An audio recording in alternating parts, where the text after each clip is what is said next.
And thank you. I'm going to go ahead and share my screen.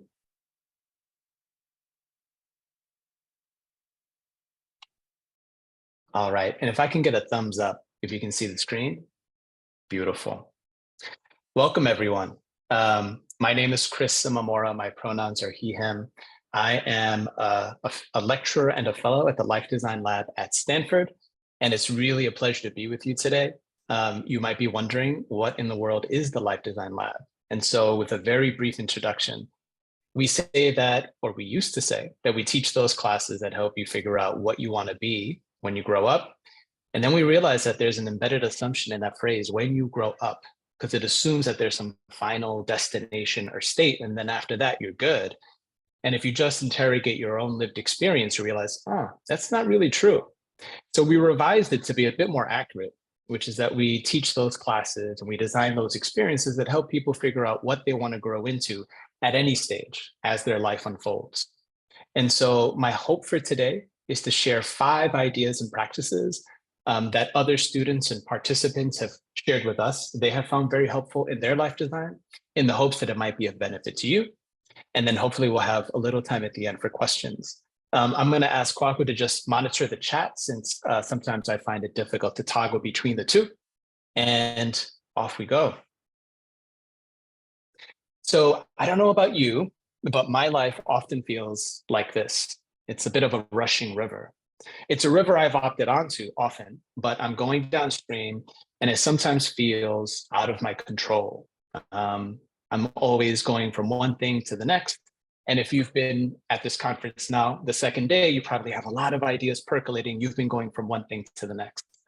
So what I'd like for us to do, if you're willing, is to find some space to settle. Let's practice a collective pause. And so at this point, I'm going to invite all of you to go ahead and just adopt a posture that feels dignified to you. So something that is alert, yet relaxed. And I invite you to bring attention to where your body makes contact with the earth. So the soles of your feet with the ground underneath you, your sit bones with the chair. And if it feels safe and accessible to you, I invite you to close your eyes. Although you don't have to, you can just cast your gaze downward. And I'm going to invite us to go ahead and do 3 collective breaths. And we're going to inhale and exhale.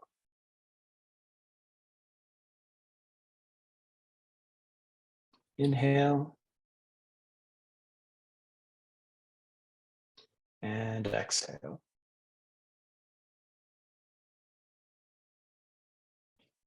Inhale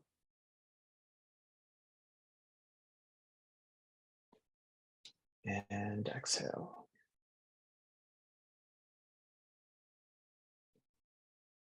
And when you feel ready, you can flutter your eyes open if they were closed. And I know from my own experience that I find these moments of pause to be quite helpful, even if it's just a few seconds, because what it does for me is that it settles everything down. So what used to feel like this rushing river now feels like a calmer lake. And what I find so helpful about that is that now there's a sense of clarity. And the clarity is really helpful because after this pause, I can begin to pay attention. What's happening around me? What's happening inside my body? What's working? What isn't working? What are some things that I need to turn my attention to? What are some things I feel grateful for? All of these questions, which I don't tackle all at once, but the pause allows me to bring my attention, right? To step back and notice, which is the key designer practice, because that's the ground of design. When you begin to notice what's actually happening and what feels important to you, you can decide what questions to engage with, what questions to design around. And so while seemingly a very simple practice, it's a very powerful and important one. And one of the ways that I practice my pausing is in a weekly therapy session with Sharon.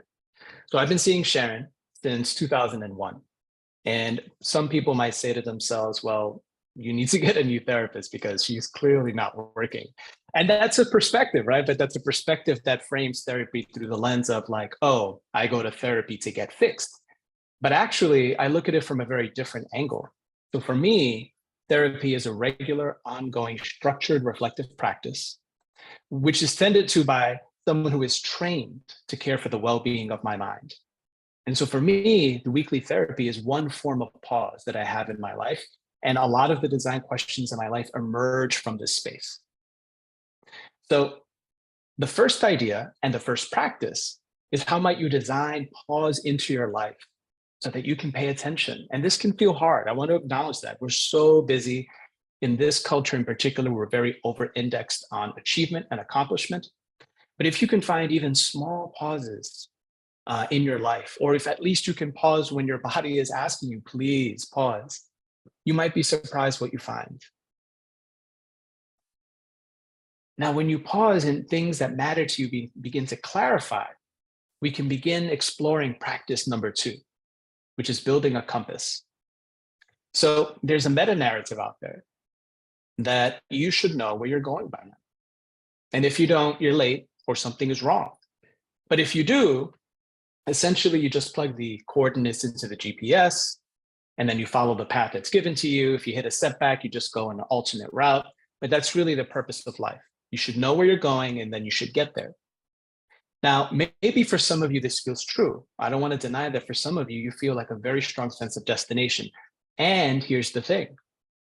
Sometimes life throws us these great disruptions that we don't anticipate. And all of a sudden, the destination we thought we were headed to is very unclear. Or if you've gone through a transition, which if we're here on this talk, I'm going to bet that all of us have gone through transitions, those transitions can feel really foggy and uncertain. And so what happens then? And so when there's a limiting narrative, designers will often try to find a different angle, an angle that's a bit more expansive so that you can generate more ideas and more possibility. And so what if we think about creating a compass, something that allows you to orient and ground in your values and what matters to you, even if you don't know the exact next step you'll take or the exact destination you're headed to. And so what does this look like concretely? So one of the ways we encourage and invite our students to create a compass is through a work view and a worldview. So the work view is your articulation of what work is for in your life. It's necessarily very distinct to you. Everyone's is going to be different. But some of the questions you might want to explore include, why do I work? What is the role of work with my family? What is the relationship between my work and society? What's the role of money? That's a big one. And as you begin to reflect on these questions and articulate them, and you can express these in text or imagery or both, all of a sudden you have a frame of reference you can go back to, maybe an anchor that you can ground in as you go through uncertainty or you have to make decisions. So instead of being reactive and working from a place of vacuum or fear, you can lean in and say, well, this is what I believe work is for me in this stage of my life. You can then go from there. There's also something called a worldview, which, like the work view, is your articulation of what life is for you. Why are we here? What makes for a good life? What is the role of joy and sorrow and justice and injustice? Kind of the big questions we don't always get to, but creating a little space to think about this and articulate it can be quite helpful in helping you navigate uncertainty. Now, you don't have to worry about getting it right, because as you evolve and grow as a person, these will necessarily change. As you go through different seasons of life, these will change as well. And if you were to read my worldview, you would see that it clearly centers my 2 sons. So that's Pax on the left and Aiden Luce on the right. And what they do for me is really give me a sense of purpose. And so my worldview, which I just revised this past month, is all about them. Like, what does it mean to be a father? That's the foremost role. And then how that informs my workview is that my workview now is really focused on the kinds of work that allow me to do good work and be a father. Now, I want to acknowledge that I have privilege in my life that allows me to choose into specific kinds of work. So this may not be necessarily accessible to everyone, but just grounding in what matters to you gives you a sense of agency, even in the face of constraints. So practice number 2. What if you built a compass and you revisit it regularly? And one way to do that might be to define a workview and worldview, although that's not the only way to do it. So now you have this compass, you're navigating the world, and another really great skill that designers practice is the generation of ideas. If you are facing a question or a problem that you feel stuck on, you're not making progress, chances are that the kinds of ideas that you have brought to this particular question or problem are not helping you make headway. So how might you see it from a different angle so that you can access new ideas? And so designers practice this all the time, right? So how might I have at least 3 ideas? Because typically we come to a situation with our first idea, and then we think generating ideas is having a second, and then we choose this or that. But how might you get in the practice of generating lots of ideas? And where might this be helpful? So another meta narrative out there is that there's one best life for you. So your job is to go ahead and find that right life and then engineer and optimize your way into it. In fact, many people come to designing your life with that sort of mindset. But here's the thing. When you think about best or right, that means there's only one. So there's one best life and every other possibility is somehow failing. That binary isn't very generative. It isn't very expansive. In addition, I mean, is it really possible to calculate, given all the variables and all the things out of your control, what is the best life for you? There's no algorithm that you can run, because if there was, we wouldn't be sitting here. We would just run the algorithm. So how might we reframe into a more expansive state? Because often this best life narrative can feel constraining, even suffocating. Well, one way to think about it then is, what if there are multiple lives that could unfold, that if you lived into any one of them, they would feel very aligned with who you are, what matters to you, your gifts, your talents. And here's the thing, you can't live all of them. Like, that is one of the things, one of the constraints of this human existence. But maybe any one of those could be ones that you feel really good about. So how do we concretize that? Well, one of the exercises we have are called Odysseys. What if you vision 3 possible futures for your life that were radically different from each other? And so one of these is the life that you might tell today. Basically, take everything that's happening personally and professionally and otherwise and extend it 5 years. What if aspects of life number 1 weren't accessible anymore? The job you're doing, the industry you're in, no longer exists. So what might you do? And then option 3, which is what we call the wild idea. This is where, for the purposes of ideation, right? We're not planning, just for ideation. What if you release the constraints? What if you assumed you would have just enough resources and just enough support, and status and reputation wouldn't be an issue? What might you pursue? Because I don't know about you, but oftentimes I take those things that feel maybe a little bit out of reach and I put them in a drawer somewhere, and that's where they stay. And what the wild idea does, it invites you to really throw all of those drawers open, take everything out and put them on the table and look at them with fresh eyes. Why can't I do that? There's a really interesting phenomenon. When we have students share their Odysseys, we ask the listeners to raise their hands if they think the person who shared their wild idea could actually attain it. And almost always, hands go up. Oh, they absolutely could. So it's interesting that others think they can accomplish it, but the person themselves doesn't see that as a possibility. So this is a kind of like this invitation of, let's bring it on the table. Let's not put it out to the side.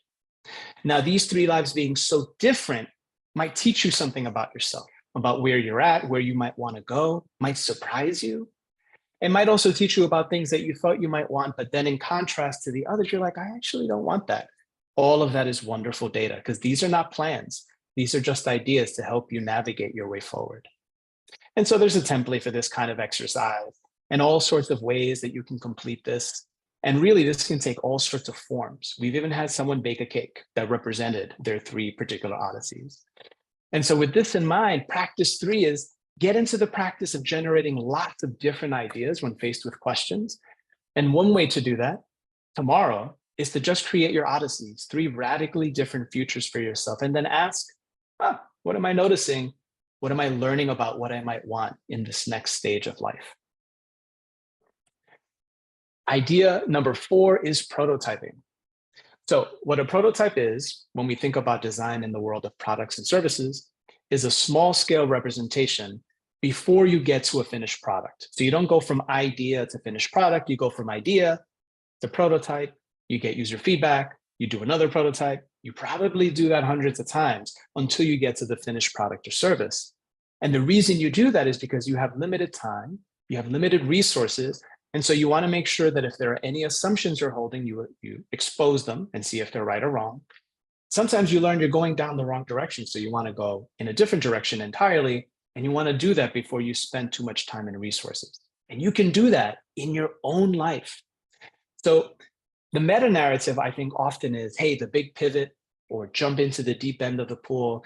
Sometimes I've heard it said, like, just take that step off the cliff into the deep unknown and have faith. I'm not saying that's bad advice at all. And it's really good for narrative. But when you have limited time and resources, another strategy is just to dip your toe in the water and ask yourself, how do I like this water? What am I learning about this water? Is this water I want to continue being in? And so you can do this in your life in two ways. There's something called a prototype conversation. This is where you sit down with someone who is living the future you are curious about, but you don't know too much about it, and you try to get their story. And what their story will do is it will do things in your affective environment, right? In your emotional state. It will do things in your body. You'll start feeling inspired or dread, or you feel bored, or you'll start feeling a pit in the ball of your stomach. Something will happen. And what's happening is called narrative resonance. That story is allowing you to surface data that you can then use to determine, do I want to explore that curiosity a little bit more, or do I want to step away? So very quickly, I thought I wanted to go to law school in 2005. And so I sat down with 3 friends, and 3 out of 3 people said they hated law school, hated it. Now, what was interesting is not that they hated it, it's why they hated it. Because as they told me their stories, I began to realize that if I were in those same situations, given what I know about myself, I probably wouldn't like it so much either. And that's a lot of money and time to be miserable for 3 years. Now, it's not going to be miserable for everyone, but given my particular needs and wants at the time and what the stories were teaching me, I knew that that wasn't a future for me. So I stepped away from it and didn't go to law school. So those conversations literally changed my life, and everyone has a story that can change your life. So you can prototype through conversation. You can also prototype through experiences. You can get a felt sense of something before you jump in with more time and resources. So an example of that is my friend Paul, who during the pandemic started baking bread, like many of us, but it's a part of his cultural heritage. He's a Coptic Egyptian, and his lineage, they make a kind of bread called sun bread. So he would bake this in Oakland. And what he discovered was that he was really good. Someone said, hey, you should start a business. And intuitively, before he went that route, he said, let me just try scaling up. I make 2 to 3 loaves of bread a week. Let me see what 15 to 20 would feel like. And here's what he learned. He learned that he loves baking bread because it gets him away from the computer and working with his body. He learned that he loved the act of generosity of showing up in someone's doorstep and leaving a loaf of bread in a time of social distancing. And he learned that he didn't like baking that much to make 20 loaves of bread. And so he didn't give up his job. There was no big pivot. And the prototype works beautifully because he learned really important information about himself and that curiosity. So you can also learn through experiences. So practice number 4 is to tune into what you're curious about. Don't jump in all in the deep end, try something and then see what you learn. You can do that through conversations, or you can do that through short form experiences.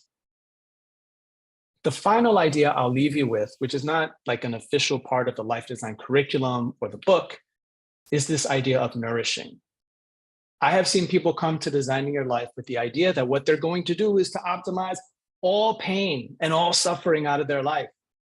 And it's always a big bummer when we have to break it to them that, yeah, there's nothing or no one that's going to be able to do that for you. They're inextricably linked.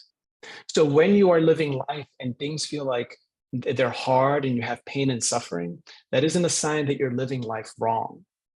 That's just a sign that you're living life. Well, how do we work with the hard things? And one way that I've learned is if we stay nourished, we can work with the hard stuff in life. And so in 2016, I was going through a very tough time, lots of transition, becoming a father, work that was having a toll on my body. And I was really worried about a health concern. And one day my wife sends me a text message and it's an audio file. And I pick up my phone and this is what I hear. We have left.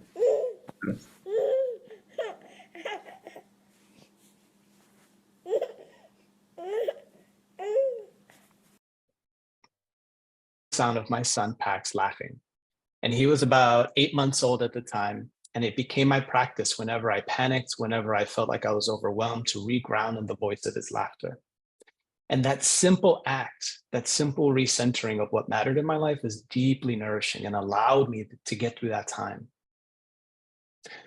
Another form of nourishment is community. These are just a few of my friends who showed up on my doorstep to surprise me from all parts of the world on my 40th birthday.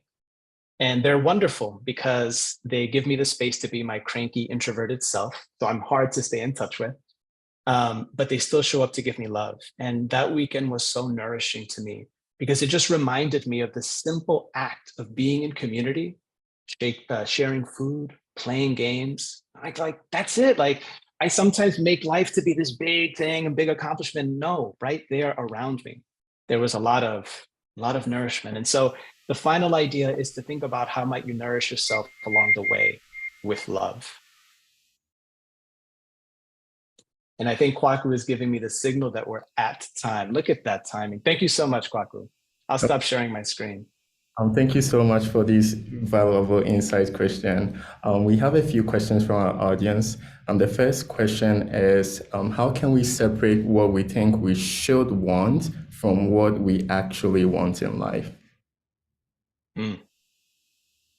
Wow, that is a really, really good question. Because we have so many narratives in our lives that we've internalized. Sometimes we don't know where they come from. Sometimes we do, like, oh, that's my dad, that's my mom. Sometimes they're in the cultural waters. And so I would say that there isn't any one and easy answer, but being in the practice of pausing and reflecting on, first, what are the narratives that I hold? Just start there. Like, just notice that without judgment, right? We all have narratives and some of them serve us at different times. So the next question could be, is this narrative serving me or not serving me? And then we can ask ourselves, if it's not serving me at this time, what is a narrative that might? And this isn't just to be done by yourself. Like, this can be done in community with others, with friends, if you're part of a faith community, with an elder. So that's one approach on how we might discern what's something that I'm feeling pressured to do versus what I might want to do. Thank you. And one other question is, so sometimes when we're making decisions, it's easy to make decisions when you're considering two very different possibilities, but when your options are within the same neighborhood of value, how do you guide yourself towards what might be the better option? Mm-hmm. So when decisions are on a par, and I'm going to invoke the name of Ruth Chang, who's a professor of philosophy at Rutgers, we integrate one of her ideas into our curriculum, which is that when choices feel about equal and you're struggling and agonizing over what to do, don't worry about doing the best choice. There is no best. So ask yourself a different question. Remember, reframe into a space of possibility. So the question would be, who do I want to be on the other side of that decision? And then make the decision that aligns with who you think you might want to be. In other words, as she would put it, you are the author of your own life in that particular context. So that might be one idea, and hopefully that feels helpful to the person who asked it. And the final question we have is, how do we maintain a sense of clarity in a very competitive environment such as our school, when you're always thrown into the hot seat to make decisions on the go? Competitiveness, the hot seat, these are big questions. I will say this, right? Like, everyone has to figure out for themselves what feels like the right thing to do. So, for example, there are situations in which if you're in a competitive environment and you have a particular goal, like, you might have to compete. And the question becomes, A, what is it that I want out of this experience? And B, how might I navigate it in a way that doesn't make me fall off what my values are and what matters to me? Because that's the thing, right? it's very hard to reclaim oneself when we start being untrue to ourselves. Like the first time it's like, oh yeah, I'm just making a little compromise. But then if you make too many compromises, in aggregate, you've made a big compromise. And then it's hard to know who you are. And that's when a pause might be helpful. But there's no easy answer to that. We live in a very competitive society. We're always measuring ourselves against each other. That's in the cultural waters. That's the water we swim in. So it can be hard to say, I'm going to live in opposition to that. And you can still find your agency, even in the midst. You can ask yourself, how will I navigate this, as opposed to how should I? Wow. Thank you so much, Christian. Unfortunately, we don't have much time. Otherwise, we would love to hear more from you. And feel free to drop your contact if you would like others to reach out with questions beyond this conference. And thank you all for attending. I hope you enjoy the rest of the conference. And thanks for coming, Christian. Thank you so much. And I invite anyone to go ahead and email me if they have questions. It was a real honor to be with you all. Thank you all. Thank you.